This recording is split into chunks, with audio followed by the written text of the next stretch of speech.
Hey, this is Alex Birkett, and you're listening to the Long Game Podcast. In this episode, I talked to Sean Ellis, and this conversation was way overdue, as Sean is one of the reasons that I got into growth in the first place. He coined the term growth hacker, which I read about way back in the day in 2014 in Ryan Holiday's book, Growth Hacker Marketing. And that was the first introduction that sent me down this wild rabbit hole of experimentation and A/B testing, where I eventually joined CXL and then accelerated in my career. I started leading experimentation teams. So it's wild stuff looking back at the origins there.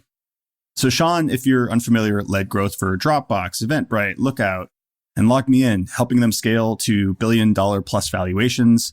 Dropbox hit $1 billion ARR faster than any prior SaaS startup, actually. Sean continues to push the boundaries, advising some of today's fastest growing startups. His best-selling book, Hacking Growth, also highly recommended, is a go-to guide for startups worldwide with over 750,000 readers and translations in 16 languages, which is just insane. Sean's keynotes and hands-on workshops empower companies to supercharge their growth, and his immersive GoPractice.io program simulates real-world growth challenges. He also co-hosts the Breakout Growth podcast, interviewing leaders from top startups. From Harvard Business School to UC Berkeley and beyond, Sean is inspiring the next generation of growth leaders in classrooms and on stages around the globe. In this conversation, it was sort of a look back, speaking about growth back then versus now. What has changed? What foundations remain the same? What are the fundamentals of growth? We talked about his definition and the Sean Ellis Test for establishing or validating product market fit.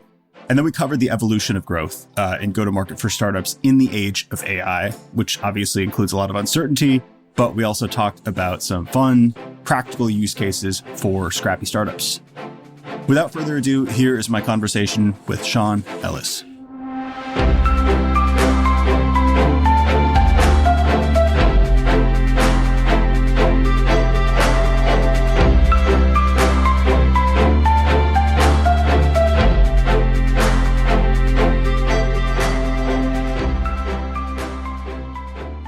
I talked to my team too. I talked to David, who I think you've met, and was like, what do you want to talk? What should I ask Sean about?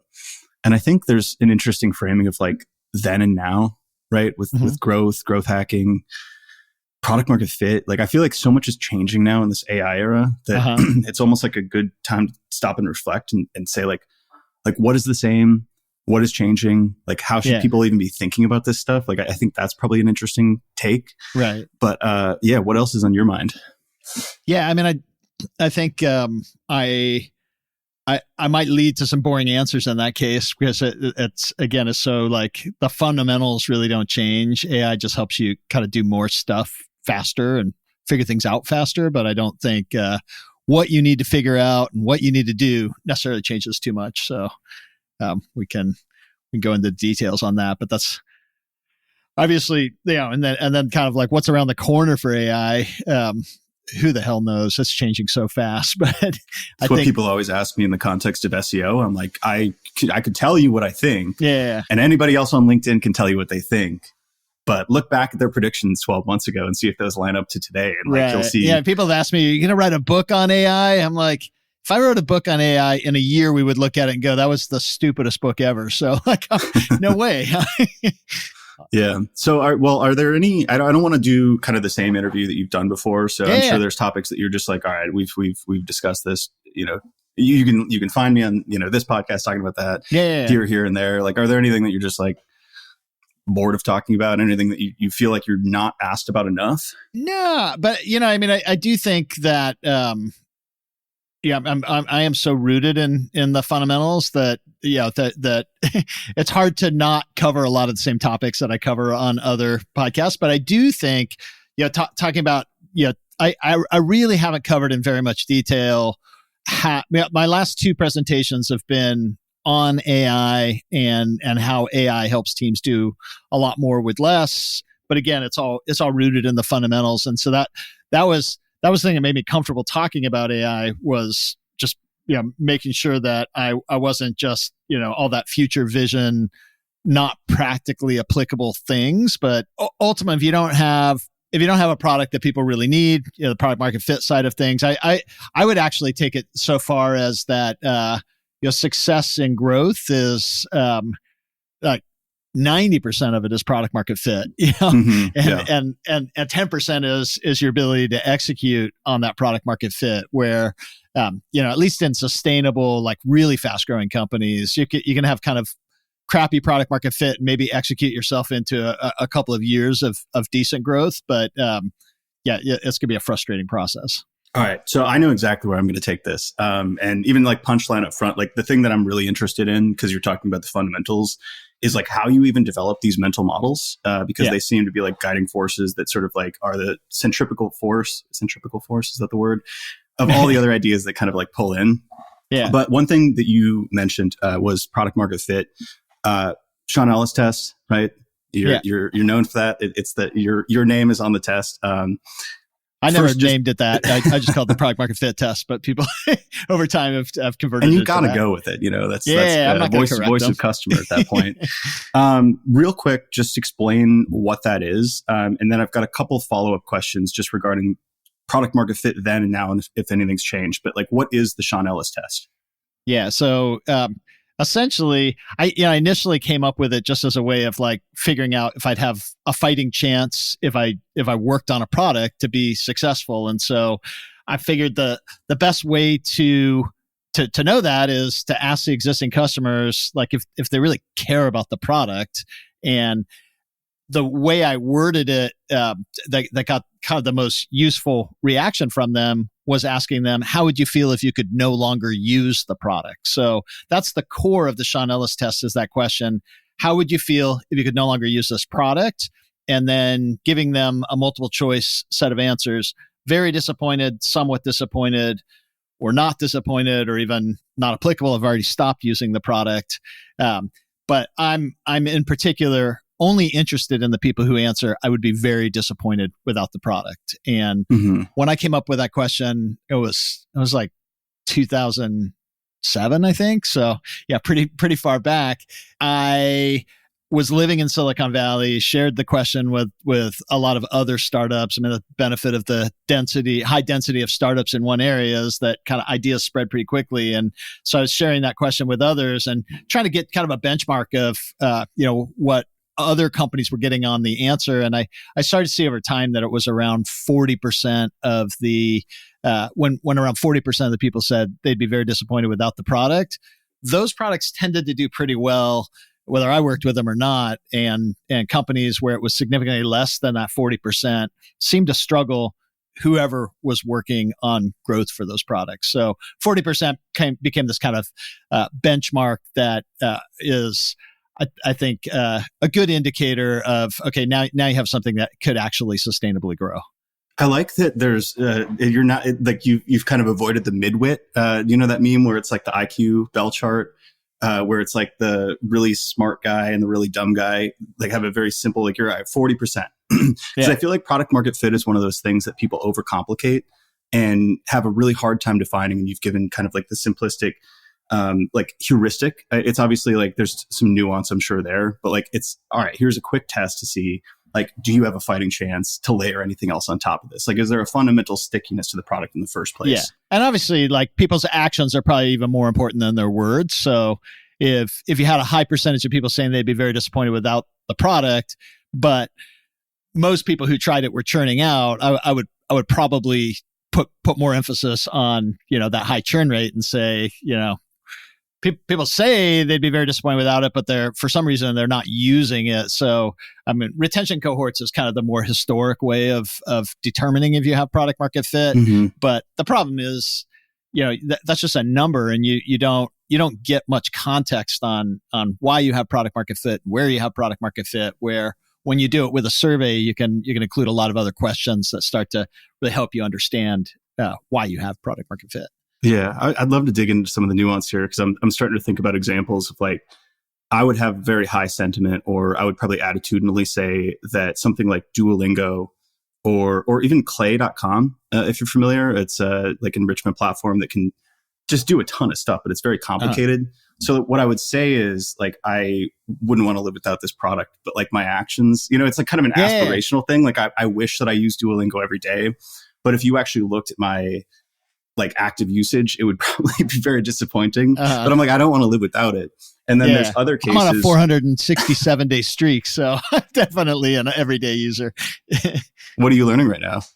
I'm on the fourth language in that during that period, just because I kind of get bored on a language. So I'm working on Russian right now, just because my wife is Russian, and I have tried it in the past and hadn't really made much traction with it. But I think I was working on Hungarian most recently, and then I just got kind of bored with it and moved to Russian. Hungarian's supposed to be one of the most difficult languages. Yeah, I lived in Hungary for 7 years, so I have a pretty good foundation with that language. That's pretty awesome. I'm still just trying to get back into Spanish. But yeah, so there's these products that are very like aspirational and like in your mind, you wish you would use them more. And then there's other ones where, and this probably applies less to tech, I would say, maybe in the case of something sticky like a CRM or a CMS. But if you ask me about like my utilities, my electric company or something like that, certainly I wouldn't want to live without electric or health insurance or something like that. Yeah. But that's only because I'm locked in a way. And like, I don't feasibly see other options. So I kind of like am going to use them for sure. But like my sentiment is very low. So I'm guessing there's some nuance within like different product categories, industries. Yeah. I mean, but like I think something close to the electricity would be internet access. And, I might have 2 or 3 providers for that.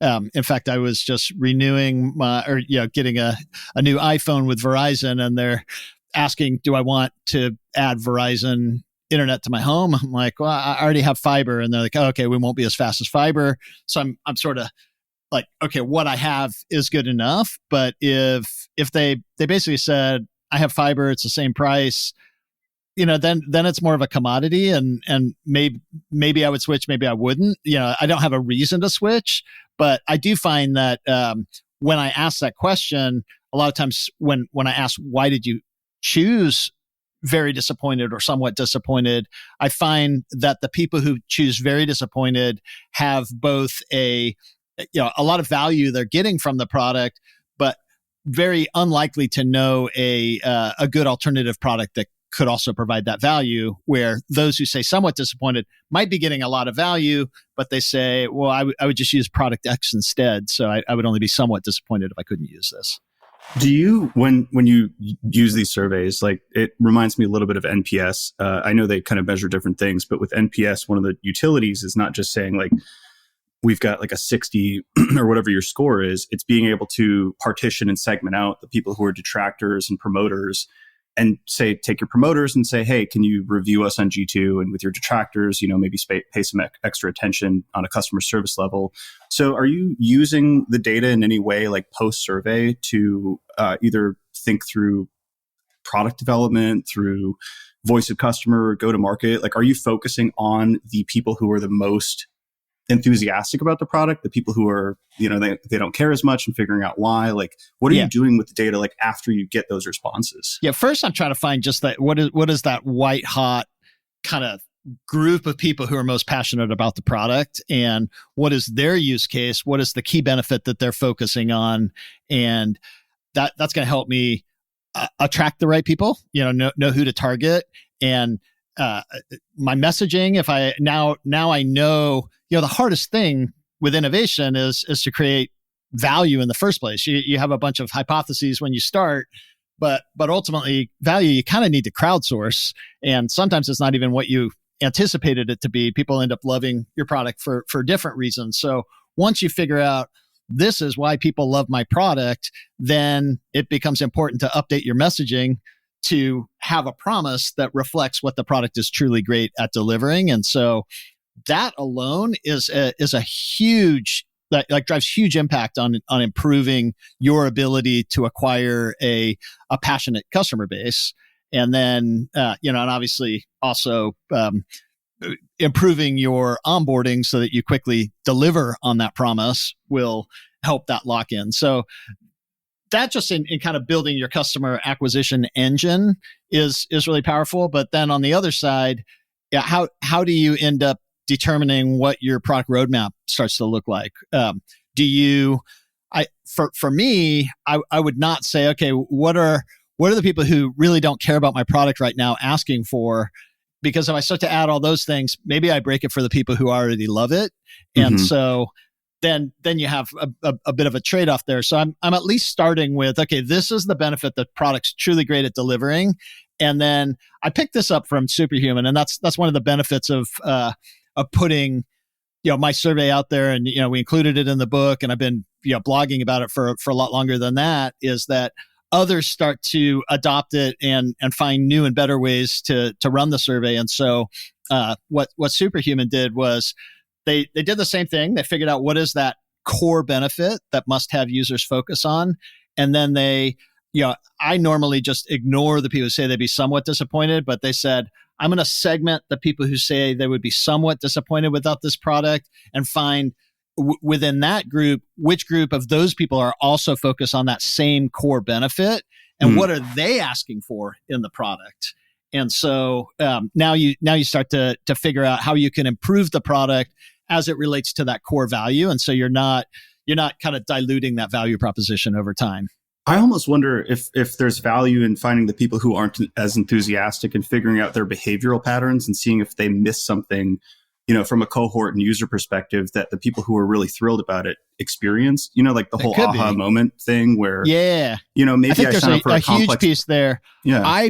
I personally, most of the companies I'm getting involved with are pretty early stage. So I'm less focused on, how do I rescue all the ones I acquired badly, and more, how do I build a growth engine for the next, several years that, the market that I'm going to acquire is a lot bigger than the group of people who I've already acquired that, some of them may be less passionate. There's just a lot more upside in focusing on figuring out a repeatable customer acquisition, way to acquire the right customers and bring them in on the right experience. More so to double down on the strengths early on would kind of be the focus. But again, you could almost have like a remarketing list to your people who kind of converted on the wrong reasons, or maybe never got to experience the product in the way that would make it a must-have, and try to reinforce those benefits. It's not a bad place. I mean, obviously, it's you don't have high costs to doing that if you have their email address and if you can message in product and steer them toward that must-have use case. But I think that the potential lift in growth is probably pretty minor with that versus figuring out what's that repeatable engine that's going to get me the next 10xing of my customer base.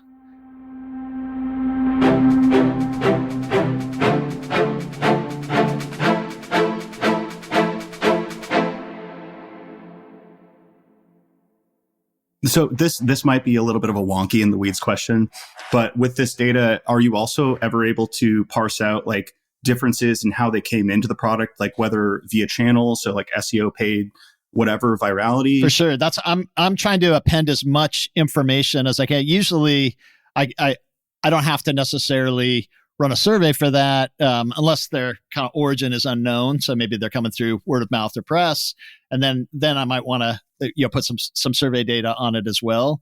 But yeah, if I can find out that this channel ultimately has a much higher percentage of people who'd be very disappointed without the product, that's probably a good channel to invest in. And or even your specific product, like onboarding experience. Like when I was at Workato, I know they used to be a freemium product-led motion, but most people couldn't really grok the full complexity of the platform. So they actually found more kind of utility, early utility, first user activation with like, a sales-led motion. So that kind of informed their later, all right, we'll double down on this because people really need that helping hand to like get started on the platform. For sure. That's interesting. Yeah. And even Dropbox, we had something similar where there's so many different ways to use Dropbox. And so what we found is if we promoted kind of all of those use cases, it made it sound really complex and hurt our conversion rates. So instead, we had to convert them on the kind of the way they were discovering the product. So they were discovering through a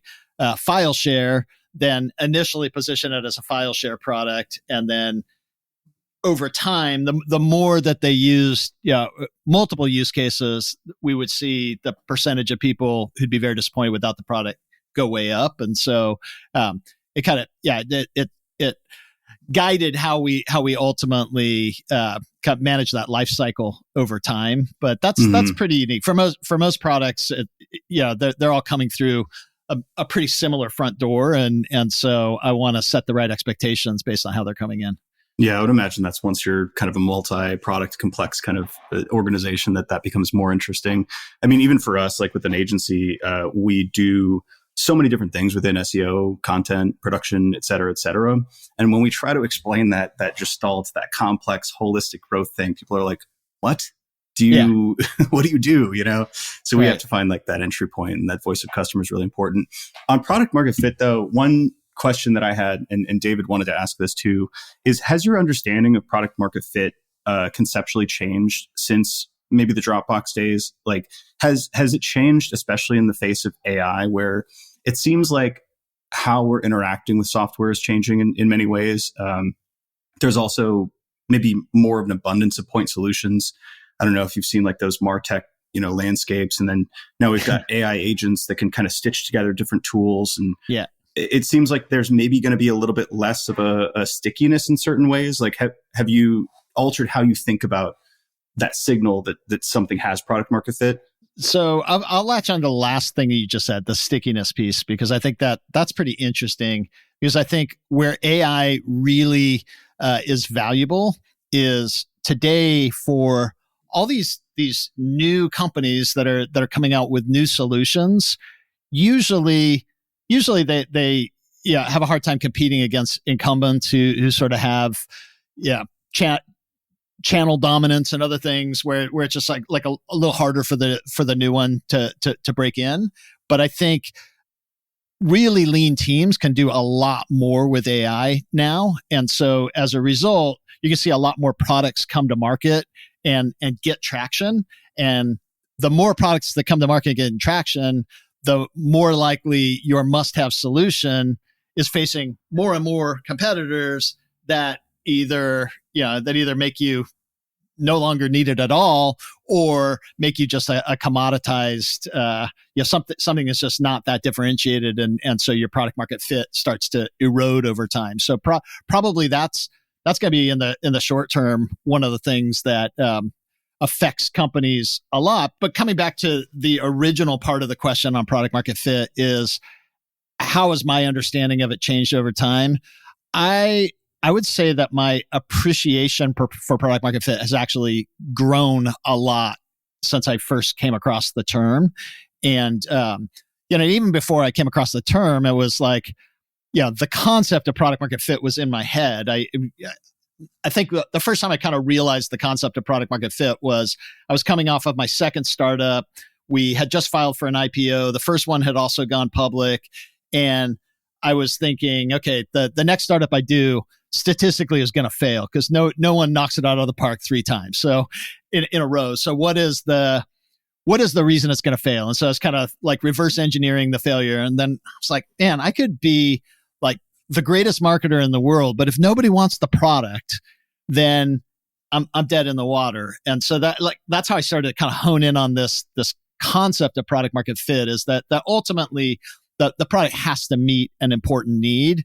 And within a year or two, I came across some postings that had been taken offline by Mark Andreessen, but were, nothing ever disappears with the Wayback Machine. And so I was able to access some of those posts and read where he really said, like, essentially before product market fit, nothing matters in a startup. And then you get to product market fit, and then all these other things matter. And so that shaped my thinking of it being more of a gateway to, you need to focus on getting to product market fit. And then once you're there, you can focus on everything else. I think the evolution in my thinking is that one, you can fall out of it. I think if you look at BlackBerry versus the iPhone, you look at Blockbuster, you look at kind of all these companies that seem to be really successful, and then an alternative product came on the market, and then they no longer had the success they had. So that piece is there. But then a lot of over the last 15 years has been me just realizing that if I can really understand that product market fit and hook into it, that's going to be more impactful for growth than even high velocity experimentation and kind of all this growth hacking stuff that I was talking about. really doesn't move the needle that much compared to being in the right market with the right product. And so if you can really like tap into that product market fit, you're just more likely to drive incredible sustainable growth over time. And then you can incrementally improve on that through high velocity testing. But the testing is relatively minor compared to the product market fit in terms of driving your long-term success. That's one of those kind of foundations or fundamentals that you'd mentioned before, because I was doing this talk yesterday for startups. It was like early stage founders. And we primarily work with later stage or enterprise companies, typically because they need to have those fundamental, not just product market fit, but like positioning, messaging. Like we're really a growth lever or even like a channel that fits into their overall go-to-market and revenue strategy. So I was explaining to these early stage companies, because we do work with some that I'm not going to talk about like keyword research or like on-page SEO or, God forbid, like all of these helpful content updates and how Google is like changing and all of that stuff. Fundamentally, like from a channel perspective with SEO, like this is obviously like a microcosm of what you're talking about. There needs to be like a fundamental, why do you exist? Like why are you spending the time to create content? Why should somebody spend the time to read it, right? Like a fundamental understanding of your ICP and the problems you're solving. Because then you can layer on all of those interesting hacks or experiments within the channel. But like fundamentally, Zapier's programmatic SEO playbook, all the integrations pages, HubSpot plus MailChimp, et cetera, that solved this problem that already existed in the ether of people trying to stitch together different systems. And they flipped a part of their product outside. There was search demand for it. And then all of the accoutrements on top, the title tag test, the CTA test, et cetera, might have marginally moved the needle. But if that fundamental problem didn't exist, if that product didn't map to that problem, then it's kind of like all sizzle, no steak type thing. Yeah. And I think people get really tactical, and I hear it all the time. Like, oh, I want to replicate the referral program you guys built at Dropbox. Like, well, what's your natural referral rate? Like, how many people are coming in through word of mouth today? Not very many. That's why we need this program. I'm like, if you don't have, Dropbox had incredible word of mouth before we added this accelerant on top of it. So I always say, like, if you want to first focus on improving just organic word of mouth by attracting the right people, getting them to the right experience, and then start to think about how do I layer on the tactical drivers that will accelerate that more. But it's really similar to what you're saying on the SEO side, that like ultimately there needs to be an undermet need, and you need to be able to connect with that undermet need with a better solution, and that's the starting point. And then there's some tactical things that you may be able to do to maximize against that, but you can't. The tactical things don't make up for a lack of something that meets a need.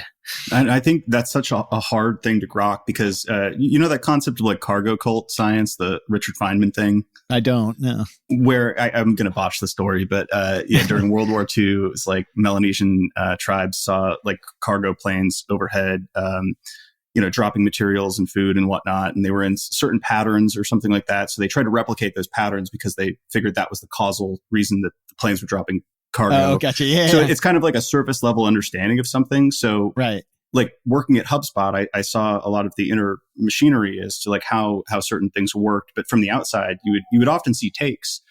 HubSpot is writing this type of content because X, Y, and Z, or we want to do the HubSpot playbook, without understanding, HubSpot had a 10-year head start with this playbook. They have a really well-oiled sales and sales development machine, like a nurturing funnel for like all of that stuff. It's like, without understanding like the why it worked in the first place, you can't just attach the surface layer understanding of like what they did and hope that you achieve the same results. And it's always individual too. Like that's the thing. It's like you have to be like a first principles thinker and think all right, what is that groove? What is that like tailwind for my specific situation? Right?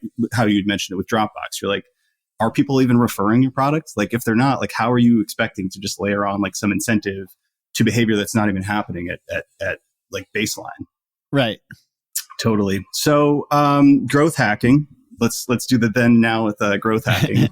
So how has your understanding of growth changed since you coined the term? And how did you even coin that term? Like what was your mental model of constructing that concept?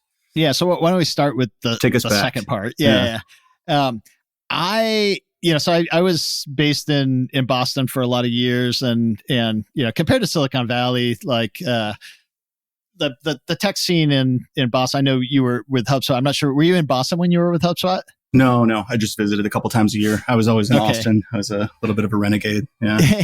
Yeah. So, but like back, in when essentially with Log Me In, I was in the Boston area for about 5 years, and you just didn't have a lot of communication. I mean, there's not that many kind of consumery startups in that area anyway, and you don't have sort of the same ecosystem with a lot of communication between the companies, at least not at that point, compared to Silicon Valley, which just seemed to be a lot more interconnected. And so I kind of just operated in a bubble for a long time, and what it meant was that I was not just like replicating sort of more traditional marketing things. I was just like constantly thinking about how can we be better, and realizing that I was a VP of marketing, but realizing that a lot of the levers for growth sat inside product. If we can't convert, retain, monetize, I'm really hamstrung on the marketing side, and so just learning the importance of experimentation and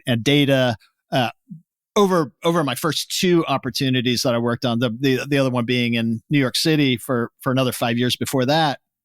So then I moved to Silicon Valley, and I had, because of the success across these two companies, I had a lot of venture capitalists saying like, come, I want you to talk with some of my founders and give us some advice of what worked. And almost always the founders would start with, I need to figure out how to build awareness. It's like, never have I focused on building awareness in any of the companies that I've been in. I focus on, cost effectively delivering experiences that, the economics work where I can do that more and more at scale. And so there was a, kind of just a more traditional approach to marketing across a lot of companies in Silicon Valley, but there were like some of these high flyers, particularly the network effect businesses, that kind of had to be really creative about growth before they could monetize. And so the Facebooks, the LinkedIns, the Twitters, and I saw that they were approaching growth in a way that was really similar to how I was doing it, where it was much more cross-functional,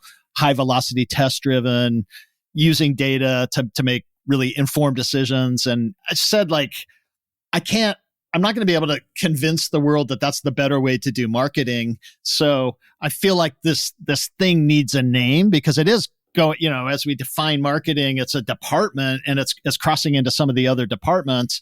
And so I, went out to drinks with a couple of friends and just said, there's this thing that needs a name, and let's come up with a name. And so ultimately we came up with growth hacking as the name, and definitely have some regrets because it is a little cheesy, but at the same time, if I just called it like engineered growth or something, it would have probably been such like kind of a boring name that no one would have paid any attention. So the fact that I think everyone, particularly in Silicon Valley, but across most tech companies, has a different perspective on how growth works today. And I think naming it contributed to that, even though a lot of companies just call it growth or growth team or the growth process. I think the concept has emerged and just the word changed to this like catch-all kind of growth thing. Yeah. But it's also been... And even I don't really use the word growth hacking too much now myself. But it depends. People kind of misconstrued that as like a black hat kind of... like you do one kitschy thing and it's like a hack or like a shortcut, which is not what you meant. Right. And you also have in different parts of the world, there's different, it's just a different name for creative marketing in Europe a lot of times. And that was one thing I found interesting, is because I got into growth in part because you'd coined the term. I think I had read Ryan Holiday's book, Growth Hacker Marketing, that had quotes from you and Andrew Chen, which I don't know if I've ever told you that, but like that was early. I think I read it like senior year of college or something whenever it came out. Cool. Yeah. No, I don't think you did. So I got the fundamental concept, and that's how I ended up working at CXL and getting into experimentation, which I love this like quantitative, like, you can run A/B tests, you can build compounding kind of growth channels. It doesn't have to be, in college we studied big ad campaigns. And right. I just knew I wasn't going to get out of college and work on Coca-Cola and have like $100 million to spend or something like that. I wanted to build startups. So that resonated with me much more. But it was interesting for me, like going through my career, because I started to see these splinterings of that term where people would start using growth because it was cool. It was like cooler to say than digital marketing or marketing or performance marketing. Yeah. So like when I was on the job hunt at certain times, I would see like director of growth marketing. And then I would look at the JD or speak to the recruiter and I would learn that it was just running paid Facebook ads. And I'm like, well, it's performance marketing, but is it growth marketing? Like, and certain other ones would be, I guess, like more fundamental of like probably what you were going for, which is like a growth product manager or something like that. Usually, attached to one portion of the product, like activation or virality or something. But I feel like it kind of splintered out into multiple different avenues of how people kind of construed the term in the first place. Yeah, I definitely found that when, I think the growth marketing term was an attempt to sort of soften it from the hacking and the hacks that had some negative connotation to it. But even I have like taken on short-term roles where they're like, oh, we're calling it growth marketing, but yeah, it's exactly as you describe. Even the job description, everything is kind of as I think about it as a cross-functional role. But I get in there and just having the name growth marketing, I was quickly pushed to top of funnel, and product didn't want the growth marketer messing with their stuff. Where when I go in and I insist on it just being called a head of growth role or a growth team, everyone seems to be a lot more open to using the approach in their areas of influence.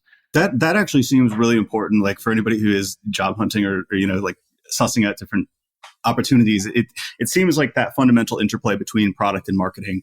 I mean, depending on the company and the product, like that seems to be a necessary precondition to be successful in a growth role. Absolutely. And that's why I won't even take on a role if I don't start with within the first 2 weeks of being there with a kind of all hands, depending on the size of the company. Maybe it's just it's marketing, product, and kind of growth and data people. But if it's a small enough company, it'll be the whole team, and we'll do a full day just growth alignment session on who loves the product, why do they love it, how do they get value from the product, who does what's the role of experimentation in driving improvement. We decide on a North Star metric, and once we all get on the same page around how growth works and why experimentation is important, why it's important to be able to experiment deep in the product, then I have a fighting chance of being successful. But if I don't do that up front, what I find is I waste at least half my creative cycles just on trying to convince people to let me run experiments in their area of the business.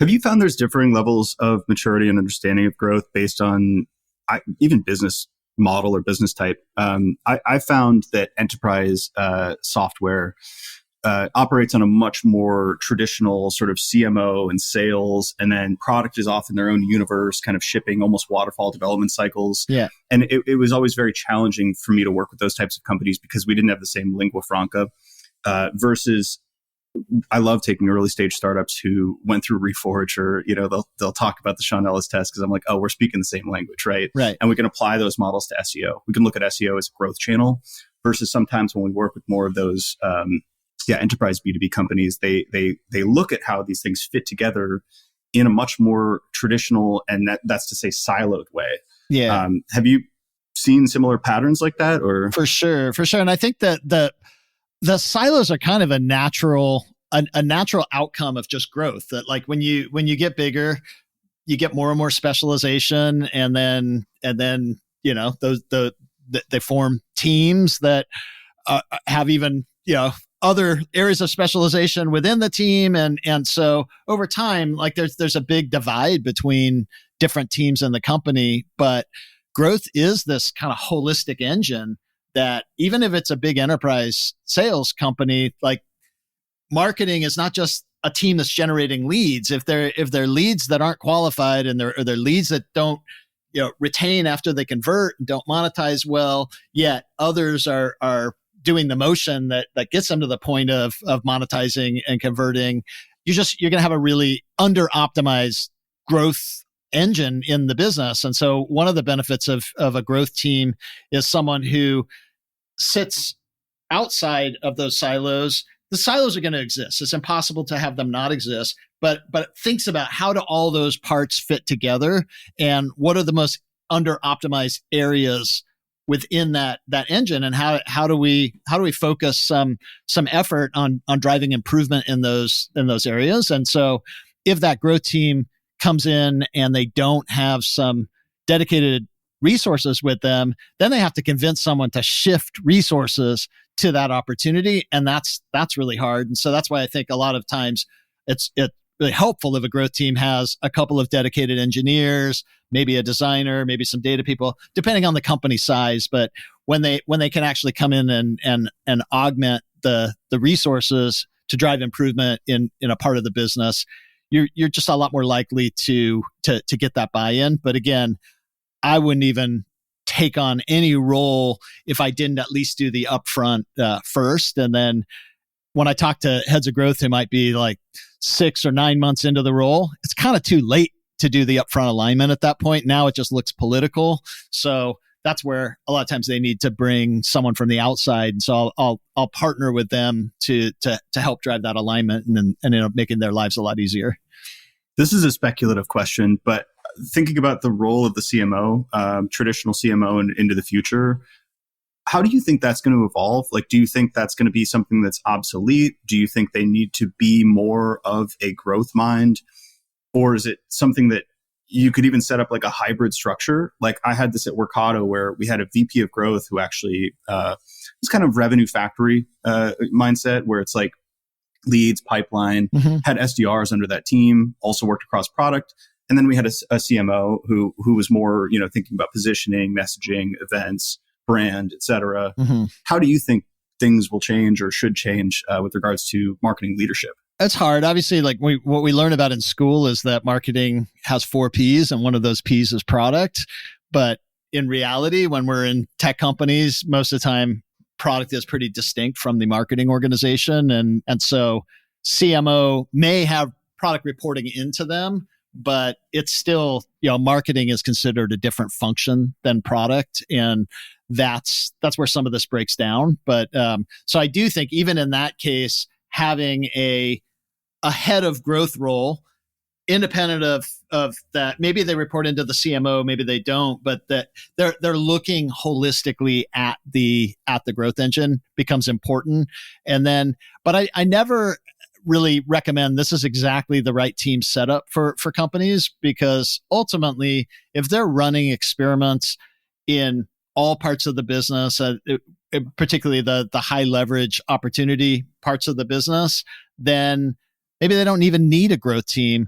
But the only thing that they'll be lacking is someone's not kind of looking at the big picture of how all the parts work together, because each of those little pictures is controlled by someone who's leading that silo. Yeah, it seems like a mindset, and then it also seems like a little bit of a time horizon thing. So for larger companies specifically, you'd mentioned experimentation and data, and I'm reading into this, but like sort of feedback cycles where you can actually quantitatively say like, double down on this, cut this, et cetera. Yeah. Some of that, I'm not a brand marketer, so I might be speaking out of turn here, but it seems some of that would be hard to do in thinking about like 5-year, 10-year kind of brand trajectories. So maybe it's a little bit of like that mindset difference, but also like the time horizons. And like, do you need that time horizon at early stage versus like, can you layer that on, in the future when you're a public company and you're really thinking through like, all right, how do we dominate mind share for our category or something, which is... Yeah, I do feel like that is a bit later stage, that brand is important. But I even when I think about like building brand, I think a company like Starbucks, the way that they built their brand, you didn't see advertisements for Starbucks all over the place. Most of the people, there's lots of locations that's kind of an advertisement, but it was that consistency when you walk into a Starbucks, that positioning of the third place, people walking with the branded cups, and then really kind of through partnerships, whether it's airlines or grocery stores and other things. But they were really, even when the founder came back I think right before he came back as CEO, he walked into one of the stores and he's like, it smells like burning cheese. Where's the coffee smell? Just be super deliberate about like, what is the right smell? What is the right just look and feel of each location? So they built an iconic brand by just being really aware of every single touch point for that brand, where I still think most companies, when they think about brand building, they're like, what is that brand marketing campaign, and how do we pour a ton of money into that? And if you're a huge company, you can build a brand that way, but a startup is not going to be able to kind of buy their way into that mind share. And so it's much more, most people see like 3,000 or 4,000 or 5,000 advertisements a day is kind of the number that gets floated around there, but they have maybe one new brand experience per week. Mm-hmm. And so I think you should really be focused on, being that brand experience. And then how do I think through every element of that brand experience? And over time, you build a brand through delivering lots of these experiences. And if you have sound unit economics as you're doing that through a customer acquisition cost to that experience that is less than the value of that customer, and hopefully you even have a fairly fast payback period, you can cycle your dollars and build a brand in a much more sustainable way.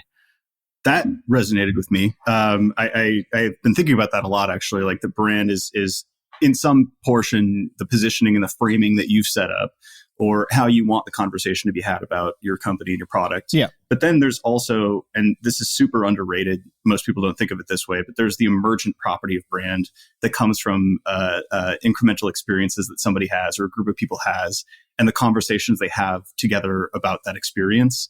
And it reminds me, there was a panel that I watched at this conference where they were kind of positioning this dichotomy of brand versus demand spend. And this was heavily sort of enterprise B2B audiences. And Andrew Davies, the CMO of Paddle, it was his turn. And he's like, well, I mean, we kind of do both. Like our demand generation campaigns are driving leads, but they're also driving brand sentiment. Like we're just doing them really well, Right. Yeah. So they also like positively promote like how people think about our brand, but they also drive revenue. So he's like, I don't really think of them differently, Yeah. But sometimes there's some choices to be made there. Like something might get a higher response rate, but it's a bit off brand. And then you have some choices to make. And I don't pretend to have the right answer there, because I like the hacky, clickbaity kind of. Yeah, I get that. Yeah, that's something, clowns juggling might get a bunch of. You just got to have taste and guardrails, I suppose. Yeah. Right. And we, someone who's trying to optimize for response gets annoyed when they got to go through a branding team to get everything on brand. But I think the right thing is like have the testing and learning be a lot more flexible. But if you're doing anything at scale, try to get it on brand as much as possible. But again, that's a bit outside my scope of what I consider myself an expert at. Yeah, same here. One more framework I wanted to ask you about. I think you've talked about this a little bit less, but I actually went to a talk in Austin that you gave about this. High tempo testing. You came up with that because you're a college football fan, I believe. Right? Like that was in Oregon. I think I used an analogy from college football. We did in the book as well. Yeah, that's what I thought. And like you're an Iowa fan, probably. Yeah, I think. Yeah, that's I remember that. Good memory on that. They're not exactly a high tempo. Offense, well, you guys beat us this year. No, my co-founder Allie is going to love that. She's an Iowa fan too. But yeah, how did you come up with this framework? What is the idea behind this high tempo testing? Yeah, I mean, it's just the more tests you run, the more you learn about what actually works, and I have just found that when you set a goal for a higher number of tests, you're more likely to grow. It's so a weird situation that comes up again and again in every company that I come into. If there's a low volume of tests, we say, okay, we're running 2 tests per week. Let's try to run 5 tests per week. You start to figure out what works and what doesn't work. Most teams say they're into testing and they're committed to testing, but they're so overthinking the testing that when you actually ask, when was the last test you ran? how many tests you're running, it's usually a lot lower than they think it is. Mhm. But I think since I first started talking about that, I came across the Jeff Bezos quote, which is our success at Amazon is a function of how many tests we run per day, per month, per day, per week, per month, per year, whatever something like that. But essentially, he's back and forth, the richest guy in the world with Elon, and he's taking his success down to how many tests they run. And so I think that's probably an even more important data point than me just anecdotally saying that I'm seeing it. But and the football analogy was essentially, and I actually, funny enough, I don't refer to this analogy very much, but I did something at Dropbox that kind of plays another thing into football of where they script the first 10 plays or 20 plays often. We can come back to that in a second, but the football analogy is that ultimately if you're, some of these teams, like I think when I first started talking about Oregon was the high tempo offense team. I guess they're number one in the country again. Maybe they're back to a high tempo again. Well, it was that year that Wisconsin, I think, got beat in the Rose Bowl by them. And it was because of that high tempo offense. So. Yeah, but then Baylor, I think, kind of took it over for a while. But it's just this idea that if they can run in a really fast period of time, lots of plays, they start to find the vulnerabilities in the defense and figure out the formula for being successful. Obviously, they also wear down the defense more. There's a bunch of other benefits with it. But if you just take it to the learning piece, but another thing, so I'll come back to what I was going to say on scripting the first test. When I'm trying to build an experimentation or a culture of data and experimentation in a company, if I go in and I'm running kind of one experiment at a time, there's a good chance that I'll have 3 failures in a row and then people say this doesn't work. And so when I was at Dropbox, I scripted the first 10 experiments and I spent a long time figuring out what experiments to run because they had so much success in the private beta. Huh. And so I ran a different survey every day to the customer. So I think we had 100,000 active users coming out of the private beta. I joined the week it was coming out of private beta. And so I had 100,000 users to survey. I broke that up into 100 lists of 1,000 users. I studied the data of where we were dropping off, just basically qualitative and quantitatively came up with where I thought the best opportunities were, came up with the experiments, and then sat down with Drew, the CEO, and said, here's the 10 experiments that I'd like to come out of the gate with. Here's why. And then Drew and I convinced the engineers. So it was only 8 people at the time. So it was basically just like engineers and me. And so I just had to convince them to carve out some of their product development cycles to launch these experiments. And we saw from those 10, I don't know what the success rate was, but there were at least 3, 4, 5 of those experiments that were pretty successful. And so off the back of that was when the engineers, basically, they're math people. They're like, wow, test, look at the growth curve goes up, and they're math people, but also super resourceful, creative people. And so almost every experiment idea after that was coming from the engineering team. And we were able to then really build that high velocity of experimentation. And Dropbox at the time it hit $1 billion in recurring revenue, hit it faster than any previous SaaS company had done it. And I think a lot of it came down to just having really across the board, everyone having a commitment to testing and growth.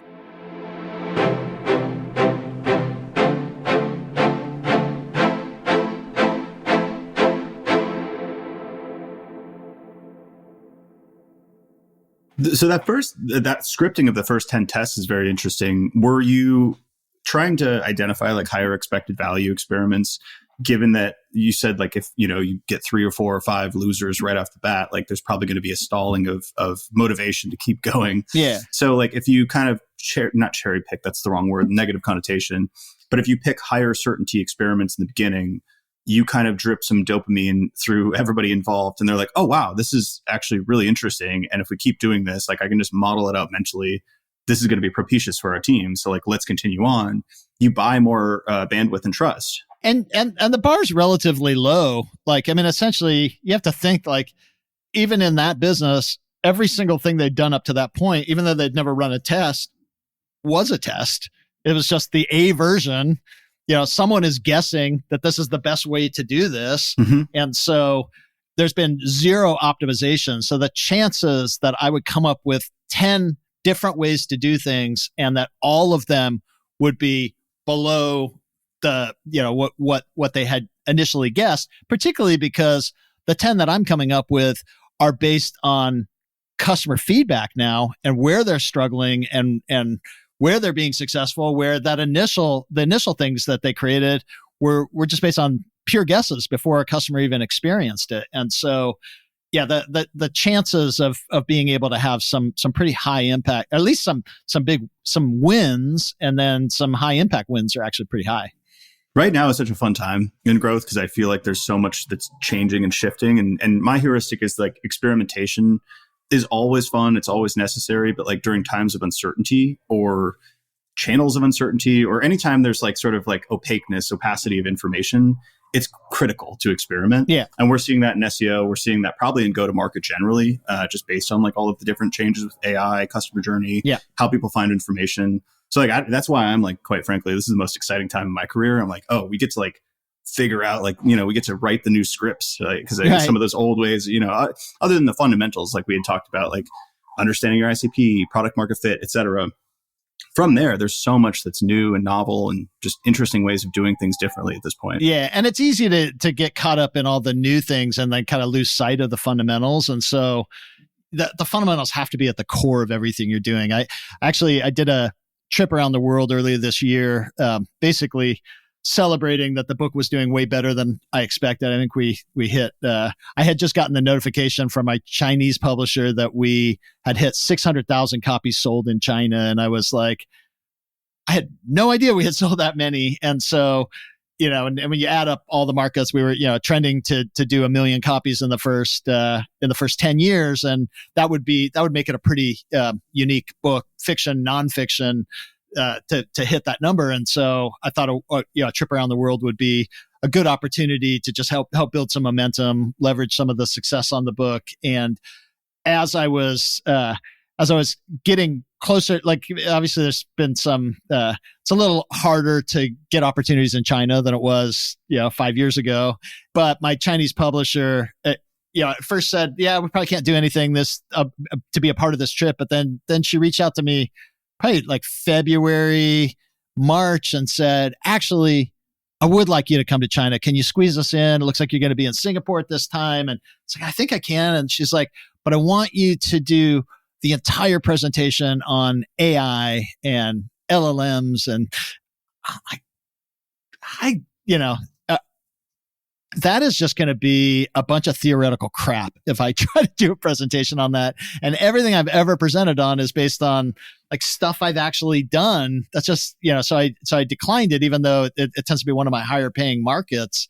And, but it's funny, fast forward like 6 months later, and my last few presentations have been very heavy on AI. And it just shows like in those 6 months, the comfort level that I have gotten on leaning on AI. And for me, it's mostly just ChatGPT and whether it's coming up with the right North Star metrics. I just was on a Europe trip a couple weeks ago, and in workshops, I'd have teams trying to come up with their North Star metric, and I'd plug in the information about the team while they're working on this exercise. I'd plug in like the things about their business into ChatGPT and say, what would Sean Ellis recommend for a business that does X, Y, Z for the North Star metric?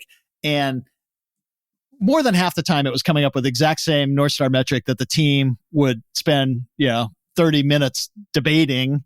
And, but it even says this is why that's a good North Star metric. And so, that's one of the things I've been using ChatGPT for a ton lately. I was just using it this morning as I was putting together a proposal for a company.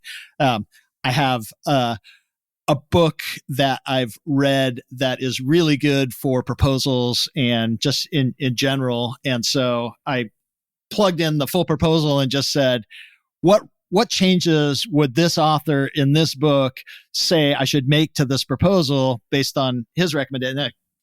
They came up with a bunch of recommended improvements. So the fact that you can like tap into experts in whatever area you're working on, and usually those experts have enough written material that you almost get like a free consulting session with that expert is pretty amazing. That sounds like the next book. The experiences you're having now are going to inform the next book, the AI growth hacking manifesto. Yeah, I mean, we touched on that a little before we got started, and I feel like anything I would write about AI today would look like what a kindergartner would be writing about growth. Like when you look a year from now, I think just the things are just moving so fast that we're going to figure out so much really cool stuff. Like one of the things I think is the biggest barrier, and we've touched on it on this call, that basically the whole silo challenge is a huge challenge that holds back most bigger companies. When they read hacking growth and try to implement it, they fail because they're just not used to working cross-functionally. And I think AI will address that really well. When AI can spot opportunities and recommend not just to run experiments in an area, but actually recommend the specific experiments, and having modeled the results of experiments, say this one is the one that's most likely to win. It's a lot harder for someone to say, hey, I don't want you interfering in my area. It's not the marketer who's telling you to do that. It's AI who's telling you to do that. You just like it kind of just strips away the egos that I think get in the way of a lot of this stuff. And it's not that like people are purposely trying to undermine the company. It's that they believe that they know best, and it's an ego thing, but it gets in the way of success of the business a lot of times. And so I'm really excited to see. Totally, yeah. You've got your territory, your surface area, your career. All of that stuff is on the line. If for instance, there's a deficiency in your area, that's actually really fascinating because we talk all the time politically, attribution models, and this is sales team fights with marketing, and the leads aren't good, and like, all right, objectively, here's all our data, here's our problem.